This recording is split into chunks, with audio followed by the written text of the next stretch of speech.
안녕하세요 여러분. 기류의 제자들 세 번째 만남 김도일입니다. 오늘은 자존감이라는 주제를 가지고 여러분들을 만나볼까 합니다.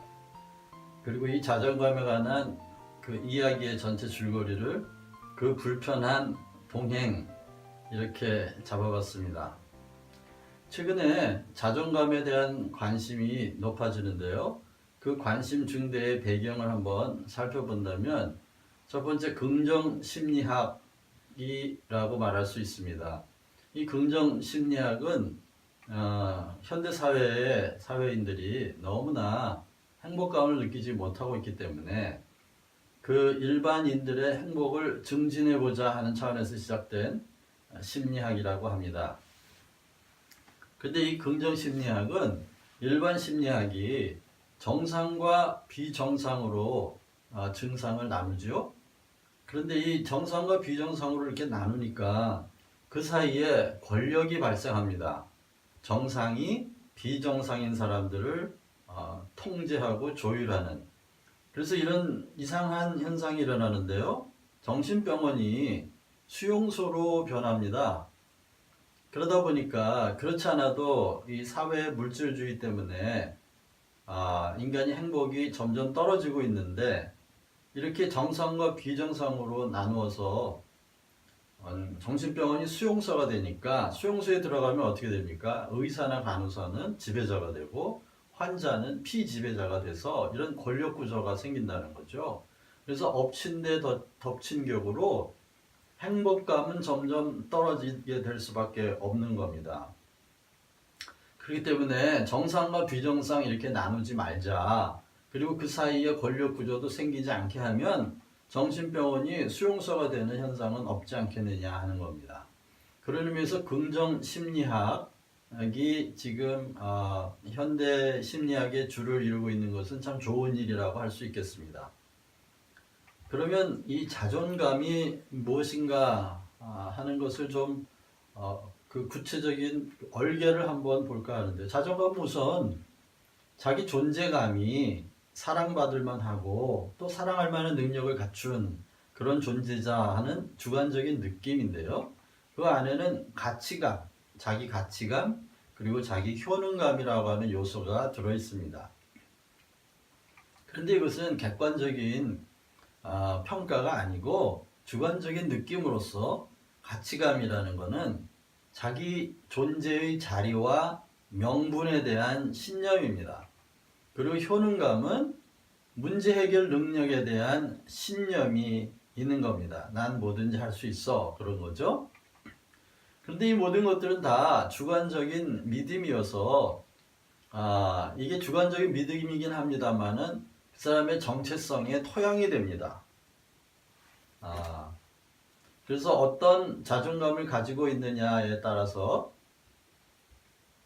그 사람의 정체성이 어떻게 형성될 것인가 하는 것에 대한 준비가 되어진다고 할 수 있죠.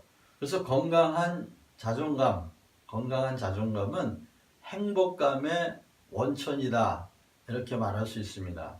자기 존재에 대한 느낌이기 때문에 자기 안에서 일어나고 있는 내면의 일의 감각이죠. 그래서 행복감의 원천이다, 이렇게 말할 수 있습니다. 그런데요, 자존감으로 더 깊이 들어가기 전에 흔히들 오해하고 있는 게 있는데, 자존감과 자신감의 차이를 혼동하는 경우가 있어서 좀 살펴볼까 합니다. 자존감은 자아 존중감입니다. 스스로 자기를 존중하는 마음이죠. 그래서 이것은 자기 자신에 대한 긍정적인 감정이라고 할 수 있습니다. 그런 반면에 자신감은 경쟁 속에, 경쟁이라고 하는 컨텍스트 안에 비교적 우위를 차지하고 있다는 느낌이에요. 비교 우위 감정이라고 할 수 있죠. 자아 존중감은 존재에 관한 것이고, 자신감은 소유에 관한 겁니다. 자기가 어떤 능력을 가지고 있느냐 없느냐의 문제죠. 그런데 자신감을 가진 사람들 또는 자신감이 낮은 사람들이 하는 게 있는데, 늘 자신과 남을 비교합니다. 그런데 이 비교라는 게 비자와 교자로 되어 있지 않습니까? 근데 비교해서 내가 남보다 못하면 비참해지는 거죠. 그런데 내가 남보다 좀 나으면 교만해집니다.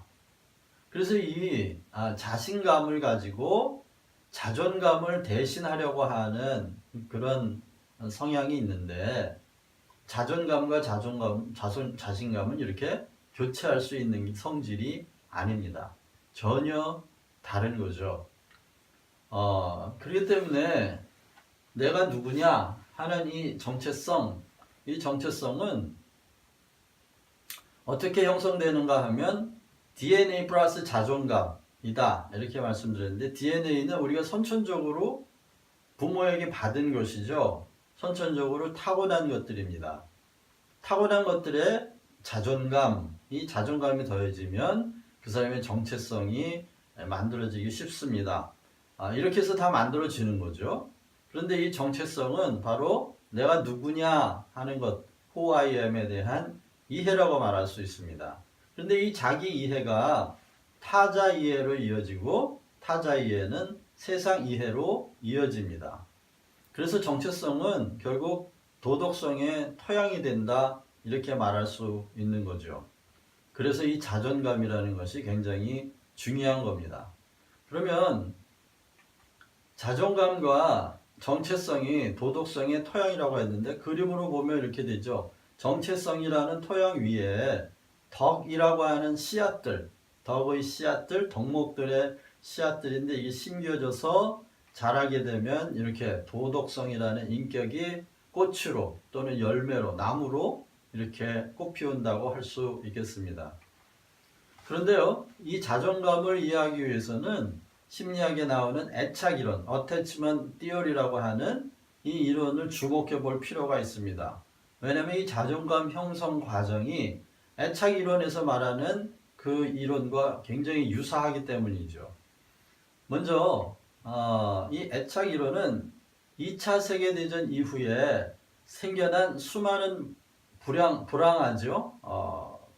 길거리를 떠도는 아이들, 그리고 고아들이 많은 사회적 관계에 어려움을 겪자 유엔에서 심리 분석가인 존 보울비라는 사람에게 이 문제에 관한 문서를 작성하도록 부탁을 합니다. 그래서 그 존 보울비가 애착이론이다, 어태치먼트 티어리다 하는 장기적인 인간관계 근본을 설명하는 이론을 마련합니다. 근데 이 이론의 핵심 주장은 이렇습니다. 영아, 곧 6개월에서 24개월에 된 이 영아들은 정상적인 감정, 사회적 발달을 하기 위해서는 한 사람 또는 그 이상의 주보호자, primary caregiver와 관계를 형성해야 한다는 겁니다. 그래서 이 애착이 잘 되면 장기적으로 인간관계에 별 어려움이 없지만, 이 애착이 잘 안 되면 장기적으로 인간관계 어려움을 겪는다 하는 말입니다. 그런데 이 애착 이론에 있어서 보호자의 ABC라는 것이 있습니다. 보호자의 ABC. 다시 말하면 양육자의 ABC라고도 할 수 있는데요. 여기 A, B, C가 나오죠. A는 attunement, 조율이라는 말입니다. 내면의 상태를 영어와 맞추고 비언어적인 언어죠. 비언어적인 양육법, 손길이라든지 시선이라든지 말투, 이런 것들로 attunement 하는 거예요. 튜닝 하는 거죠. 말하자면 자기의 내면 상태를 아이의 상태에 맞추어서 이 아이를 이해하려고 하는 노력입니다. 그걸 attunement, 보호자의 A에 해당합니다. 근데 B는 balance, 균형인데요. 이 균형이란 말은 A를 통해서, 다시 말하면 조율, attunement를 통해서 아이가 자기 신체, 감정, 정신상태, 그 균형과 조화, 통합의 감각을 얻는다고 합니다. 그래서 이 보호자의 밸런스가 아이의 밸런스가 되는 거죠. 세 번째는 일치입니다. coherence라고 하는데요. 이것은 엄마와 아이의 내면이 서로 일치되었다는 감각입니다. 다시 말하면 보호자가 아이가 지금 느끼는 상태로 감정을 이입하고 그 신체적인 아픔을 느끼고 또 정신적인 필요를 초점을 맞추어서 일치가 되는 상태를 코히어런스 C라고 말하는데요. 이게 잘 되면 나중에 좋은 사회성으로 아이가 발달을 하게 됩니다. 그리고 다음은 애착 이론에 있어서 아기의 두뇌가 작동하는 3포인트가 있습니다. 다시 말하면 선천적으로 아이는 두뇌에서 세 가지 특징을 보이고 있는데 곧 세 가지를 추적해서 찾습니다. 그 첫 번째가 쉬운 접근성입니다. 다시 말하면 자기를 보호하고 자기를 양육하는 사람 가까이에 있고 싶어 하는 거예요. 그래서 그 보호자를 가까이 두고 싶어 하는 것이 쉬운 접근성 또는 proximity seeking 이렇게 말합니다. proximity라는 말은 근접하다, 가깝다, 접근성이 있다 이런 뜻이죠. 두 번째는 피난처입니다. safe haven 영어는 그렇게 말하는데요. 다시 말하면 아이가 스트레스를 받았을 때 그곳으로 피난을 해서 도망을 쳐서 거기에서 스트레스를 풀고 다시 릴리즈한 그런 평화로운 상태로 회복되고 싶어하는 그런 피난처를 찾는데 이게 두뇌에 자동적인 내장되어 있는 시스템입니다.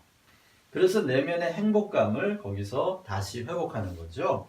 세 번째는 안전 베이스 또는 secure base라고도 하는데요. 이것은 내면의 모델이 됩니다. 내면의 모델이 돼요. 그래서 외적 세상의 탐험입니다. 다시 말하면 자기를 보호하는 보호자를 모델로 삼아서 그걸 자기 안에 내면화시킵니다. 그래서 자기를 보호해주고 양육하는 그 부모가 또는 그 보호자가 안정된 사람이면 그 안정된 그 사람을 모델로 삼아서 나의 안전 베이스를 삼으려고 하는 이 세 가지 속성이 아기의 두뇌에 태어날 때부터 이렇게 작동하고 있다고 합니다. 그러면 이 애착 형태가 그래서 이제 애착 형태가 보호자의 패턴에 따라서 나타납니다. 그렇기 때문에 보호자의 패턴들이 아이에게 영향을 주는데요. 이거는 아기의 욕구 그리고 아기의 그 정서적 표현에 대해서 이 보호자가 정서적인 수용력이 얼마인지 인지도는 얼마인지 또 반응은 어떻게 하는지에 따라서 그 패턴들이 나눠지는데요.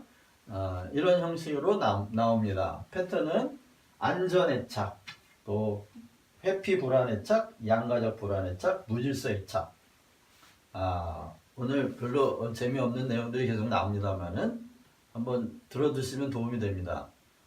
안전애착이란 말은 애착이 안전하게 잘 됐다고 말입니다.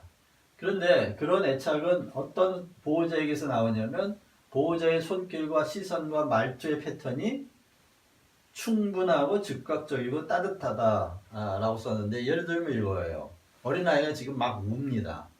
그러면 아빠가 옆에서 신문을 보고 있다가 얼른 신문을 접고 빨리 아이에게 달려가서 부드러운 손으로 부드럽게 안아주면서 이렇게 흔들면서 아유 우리 애기가 어디가 아파 아니면 어디가 불편해 배가 고픈가 하고 부드러운 말투로 시선을 따뜻한 시선으로 바라보면서 그렇구나 우리 애기가 배가 고프구나 하고 얼른 가서 우유를 타다가 이렇게 품에 안고 따뜻하게 안고 우유를 먹입니다. 그러면 아이가 그 자기에게 닿는 그 따뜻한 손길 그리고 자기의 배고픔이 금방 먹을 것으로 채워지는 그 충만감 그리고 자기를 따뜻하게 바라보고 뭔가 잘 알아듣지 못하지만 웅얼웅얼 뭔가 부드럽고 아름다운 소리가 들리는 이것들 이런 모든 감각들을 통해서 아이는 그 자기를 보호하는 대상에게 애착을 하면서 어태치하는 거죠. 딱 달라붙는 겁니다. 거기에 달라붙고 싶은 이 사람이구나 내가 달라붙어야 될 사람이 이 사람이구나 하고 그것을 알아채고 그 사람에게 계속 애착을 하면서 아까 말씀드린 그런 secure base, 안전 베이스를 삼으려고 한다는 거죠. 그런데 안전 애착이라면 그게 잘 이루어졌다 이겁니다. 그래서 보호자가 즉각적으로 반응하고 즉각적으로 충분한 애정과 사랑을 준다는 거죠. 근데 회피불안 애착이 있습니다. 이것은 아이가 어떻게 하든지 거의 반응이 없고 뭘 어떻게 해야 될지 잘 모르고 그리고 손길도 딱딱하고 차갑다 이런 말입니다. 예를 들면 아빠가 옆에서 신문을 보고 있어요. 아기가 막 울어요. 그럼 빨리 달려가야 되는데 안 달려가요. 계속 신문을 봐요. 애가 막 이제 소리가 높아지면 우는 소리가 높아지면 그제서야 모른 척하고 신발 질질 끌면서 갑니다. 가는데 가서 이렇게 물끄러미 내려다보고 뭘 어떻게 해야 될지 모르겠는 거예요. 그리고 말도 안 하고 차갑고 무표정의 얼굴로 그냥 내려다봅니다. 그러다가 정 못 정했으니 이렇게 안아주기는 안아주는데 그게 그렇게 딱딱한 아빠는 아닙니다만은 안아주니 별로 성의가 없어요. 그리고 갑자기 그 아기를 돌보는 순간에 아기를 듣는 순간에 자기 스트레스 받았던 낮에 회사에서 스트레스 받았던 일들이 생각이 납니다. 부장이 자기한테 막 손가락질하고 욕하고 이랬던 것이 생각이 나는 거예요. 그럼 잠깐 또 생각이 딴 데가 있죠? 근데 아이는 손에서 계속 우는데 그래서 다시 정신이 돌아오고 그러면서 이게 왔다리 갔다리 합니다. 너무 스트레스를 많이 받은 보호자의 경우 그렇죠.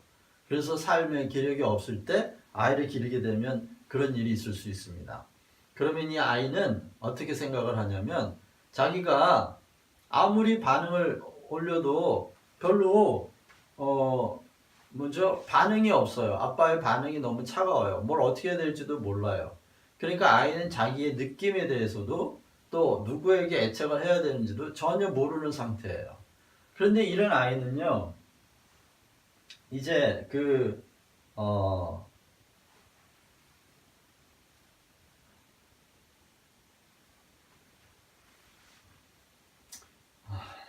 그렇게 되면 이 애착이 잘 이루어지지 않아서 그렇게 되면 애착이 잘 이루어지지 않아서 이렇게 회피하고 불안 애착이라는 게 걸리는데요.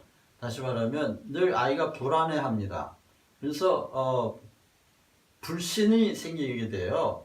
그 보호자에 대한 불신이 생겨서 피합니다. 보호자를 피하는 그런 현상이 일어납니다. 예를 들면 엄마 아빠가 있는데 아이가 엄마한테는 잘 가는데 아빠한테는 안 가려고 한다든지 아빠한테는 가는데 엄마한테는 안 가려고 한다든지 그럴 때 한 사람에게는 안전 애착이 될 수 있지만 또 한 사람에게는 이런 회피 불안의 애착이 있을 수 있다 그거죠. 그래서 자기를 대하는 보호자의 태도가 거의 반응이 없고 또는 어떻게 할지 잘 모르고 손길이나 눈길이 냉정할 때 그런 일이 생깁니다. 세 번째는 양가적 불안 애착인데요. 완전히 무시하는 그런 형태는 아니고 어떻게 해야 될지 모르는 그런 건 아니에요. 간헐적으로 어쩔 땐 잘해줍니다. 그런데 또 어쩔 때는 잘 못합니다. 이렇게 간헐적으로 잘했다 못했다. 또 잘할 때는 너무 적극적으로 막 간섭하듯이 그렇게 하고 또 그 보호자의 내면에 걱정과 불안이 많은 상태의 보호자가 아이를 기를 때는 이런 좋았다가 싫었다가 어쩔 땐 이 사람이 내가 애착을 해야 될 사람으로 확신이 가다가 그 다음엔 또 아닌 것 같다가 이렇게 불안한 증상을 보이는 애착 형태를 나타낸다는 거죠. 마지막으로 무질서 애착이라는 게 있는데요. disorganized attachment이라고 합니다. 그런데 이건 뭐냐면 보호자가 알코올 중독자라든지 뭔가 성격 파괴자일 경우에 아이가 울면 막 가서 왜 우느냐고 소리를 지르고 눈을 부라리고 이렇게 쳐다보면서 막 함부로 아이를 안고 그 딱딱하고 더러운 손으로 아이를 막 안고 함부로 대하고 무섭게 노려보고 어떻게 해야 될지 모르고 막 이럴 때 아이는 그 두려움과 무질서 그리고 늘 이 내에 그 보호자에 대한 경고 소리가 들린다고 합니다. 무서워서 조심해라 하는 메시지가 그 뇌에서 계속 나오는 거죠. 자, 이런 식의 애착들이 있을 수 있습니다. 그런데 이런 애착 패턴들과 결과는 어떻게 되느냐, 아기가 자기의 표현과 욕구에 대해서 세상의 이해와 필요 공급이 다시 말하면 결속이 어떻게 될 거야 라는 생각을 가지게 된다는 거예요. 자, 이런 거죠. 예를 들면 안전 애착이 잘 된 사람은 자기와 세상에 대해 배우는 거죠.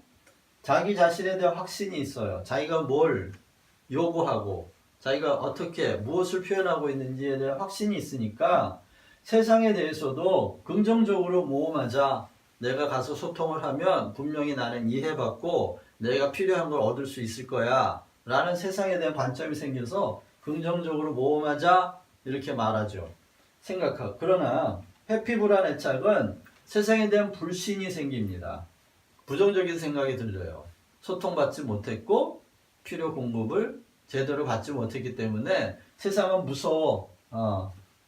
정복하지 말자. 또는 탐험하지 말자.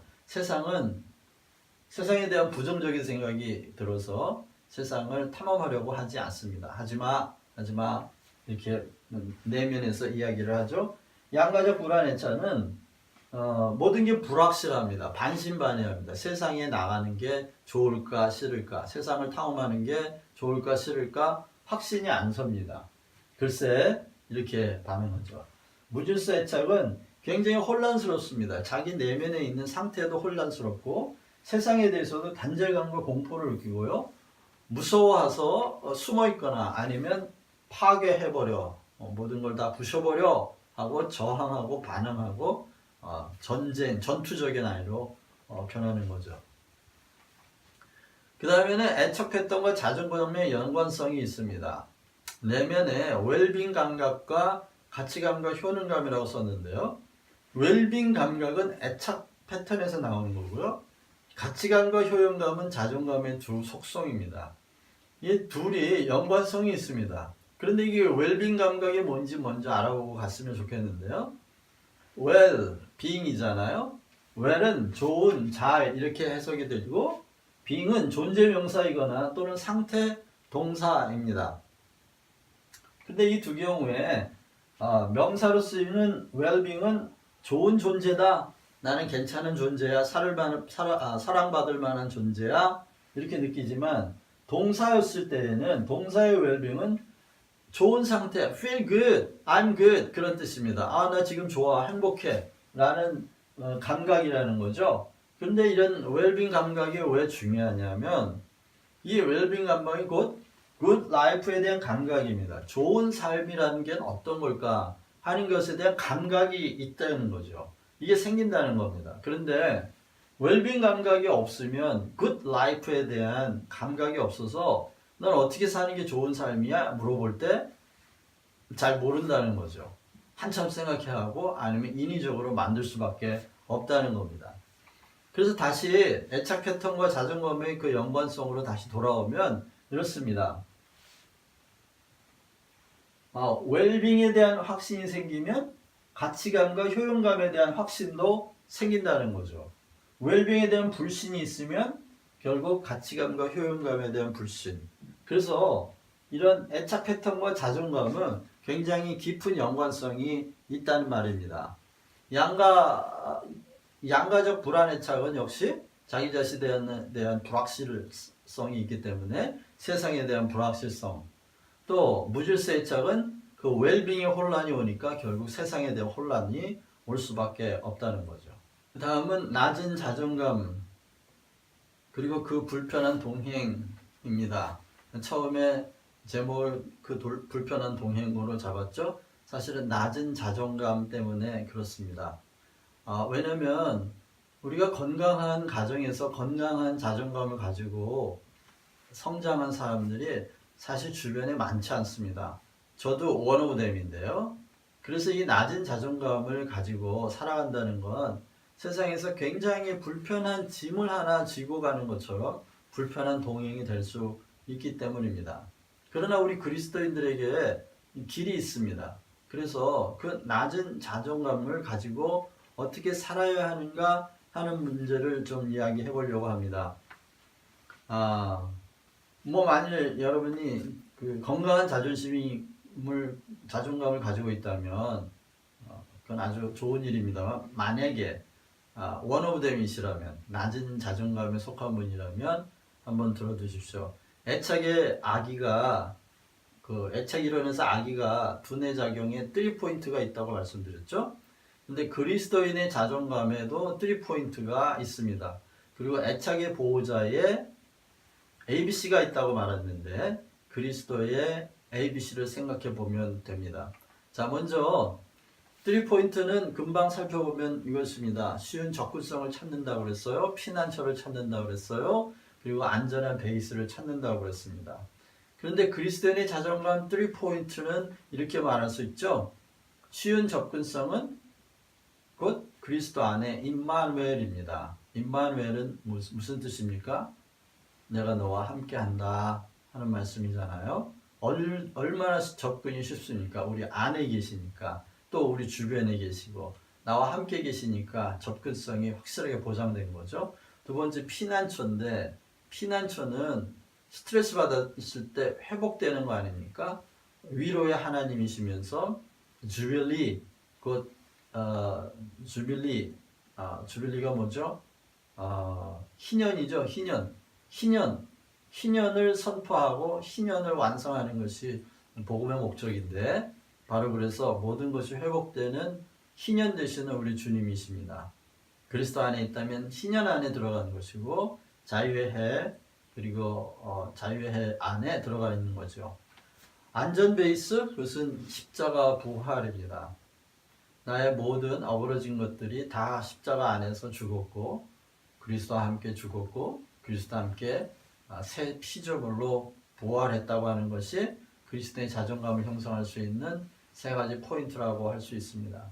그리고 애착의 보호자 ABC가 attachment, 조율이죠. balance, 균형, coherence, 일치라고 했어요. 그런데 그리스도의 ABC가 있습니다. 그것은 attachment은 조율이었는데 이것을 위해서 주님이 성육신 하셨습니다. 불쌍히 여기시고 어린아이에게 배고프고 우는 아이에게 그 보호자가 조율을 하듯이 우리에게 내려오셔서 우리를 긍휼히 여기시고 우리의 신음소리까지 들으시는 하나님입니다.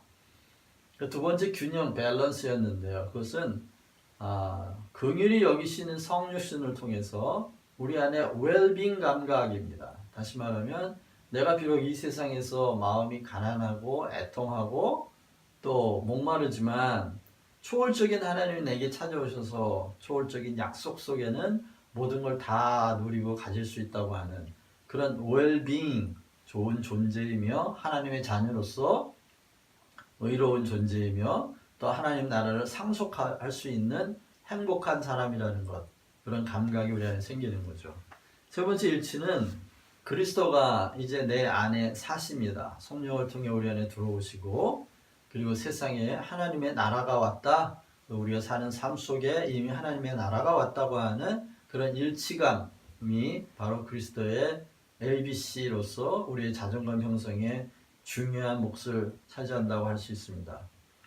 그 자존감의 두 가지 요소가 가치감과 효능감이라고 했는데요. 그리스도인의 가치감과 효능감은 이런 것들이죠. 가치감은 이런 겁니다.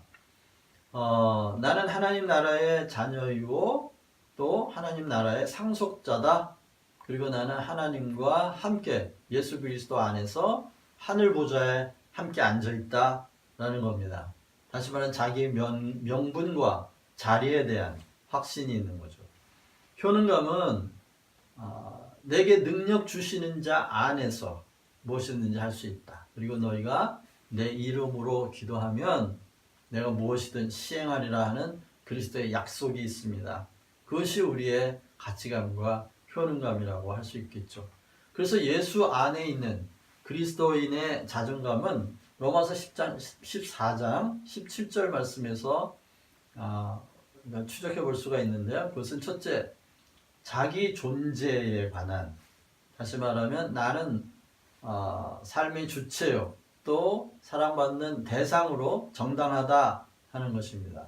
그래서 성령 안에서 하나님의 나라는 먹고 마시는 것이 아니요 성령 안에 의와 화평과 그리고 희락이라고 말씀하신 그 구절에 근거한 겁니다.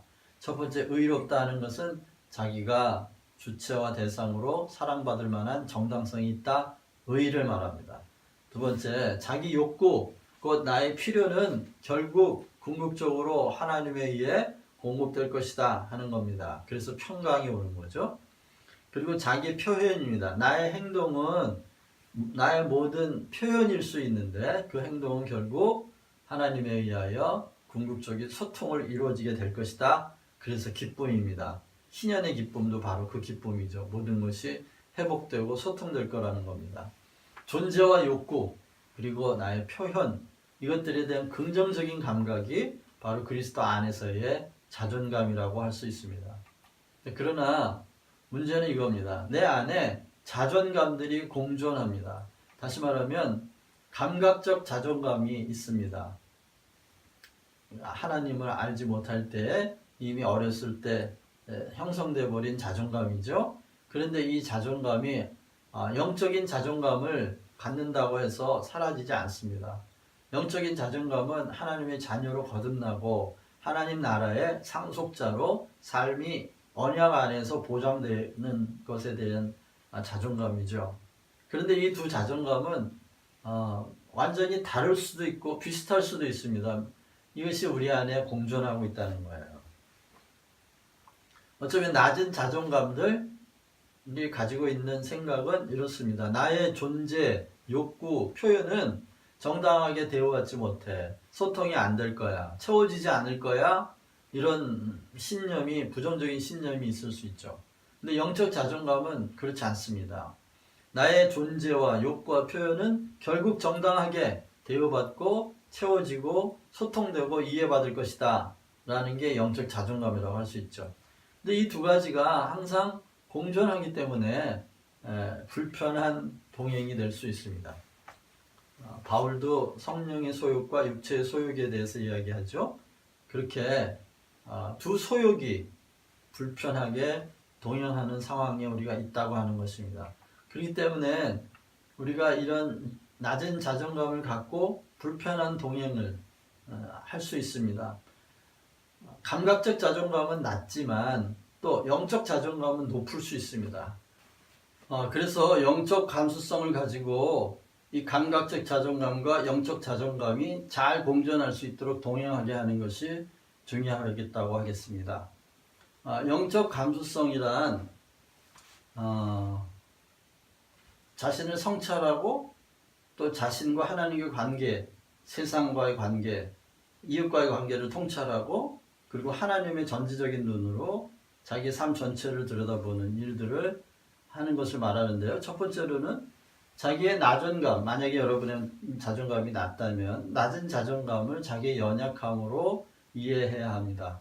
그것이 성찰이라고 말할 수 있죠. 두 번째는 내 안에 자존감들이 역설적인 수준 차이를 인정해야 합니다. 역설적인 수준 차이라는 건 자연적인 그런 감각적 자존감이 낮을수록 영적 자존감은 또 높을 수 있다는 겁니다. 영적 자존감이 높다고 해서 그것으로 다 해결되지 않는다는 뜻이에요. 그래서 이것이 역설적인 수준 차이를 가질 수 있다는 것을 인정하고 용납해야 하는데 그런 것을 통찰한다 라고 말할 수 있습니다. 그런데 세 번째는요, 연약함을 인정하면, 낮은 자존감을 인정하면 영적 자존감은 하나님의 영광으로 나타납니다. 하지만 그것을 인정하지 않으면 영적 자존감은 약함이 악함으로, 다시 말하면 거짓된 선으로 나타날 수 있다는 겁니다. 오히려 자신의 자연적인 자존감을 커버하기 위해서 영적 안정감을 이용하는 그럴 수 있다는 거죠. 이런 것을 관상을 한다 그럽니다. 하나님의 눈으로 자신의 마음의 작용까지도 들여다보면서 전체를 보는 통합적인 그 시각이죠. 마지막으로 폴트루니에가 한 말을 하면서 마칠까 합니다. 폴트루니에가 인간치유라는 책에서 그런 말을 했습니다. 질병이 아니라 인간을 치유하라. 이렇게 인간을 치유해야 한다는 것은 오랜 스승들의 오랜 가르침이다. 이런 말을 썼습니다. 어떤 영화에서도 로빈 윌리엄스가 나오는 패치 아담스라는 영화예요. 패치 아담스라는 영화에서 로빈 윌리엄스가 이 말을 인용하죠. 질병이 아니라 인간을 치유하라.